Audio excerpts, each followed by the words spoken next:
यह कहानी शुरू होती है रबीपुर नामक गांव से। गांव के लोग अपने अपने काम में व्यस्त रहते थे। गांव के पास ही एक बाजार लगता था। उसी बाजार में दो अलग अलग दुकानदार थे। एक का नाम था राइस्टार और दूसरे का नाम था अज्जू भाई। अज्जू भाई बहुत अमीर थे। उनकी दुकान में महंगे और चमकदार सामान मिलते थे, इसलिए वहां हमेशा भीड़ लगी रहती थी। दूसरी ओर राइस्टार की दुकान में सिर्फ कुछ सस्ते कपड़े और मामूली मोमोज मिलते थे। ग्राहक भी मुश्किल से एक दो ही आते थे।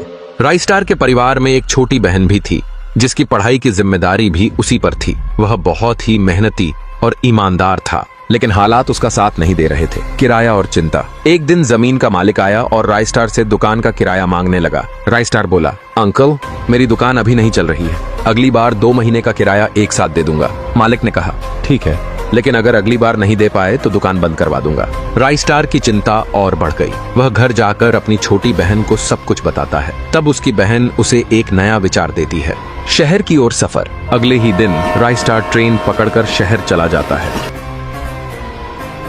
और उसकी बहन दादी के घर चली जाती है। शहर में राइस्टार ने देखा कि वहां अलग अलग तरह के व्यापार और दुकानों की भरमार थी। उसने एक दुकान में 6 महीने काम किया, सब कुछ सीखा और थोड़ा अनुभव हासिल किया।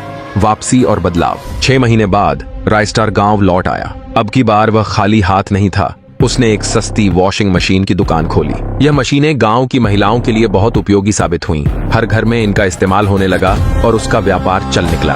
अब राइस्टार का नाम पूरे गांव में फैल गया। उसके पास अब पैसे भी थे और इज्जत भी।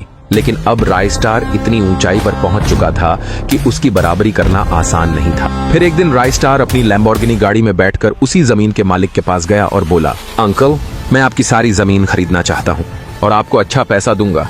मालिक ने हामी भर दी और राइस्टार अब उस जमीन का मालिक बन गया। मुसीबत में घबराओ मत, कोशिश करते रहो, ऐसा कमबैक करो कि दुनिया देखती रह जाए। अगर आप लोगों को ऐसी स्टोरी वीडियो देखना पसंद है तो कमेंट में अपना गेमिंग लेवल जरूर बताना। हम जल्दी ही अगली मजेदार वीडियो लेकर आएंगे। तब तक के लिए अलविदा दोस्तों, मिलते हैं अगले एपिसोड में।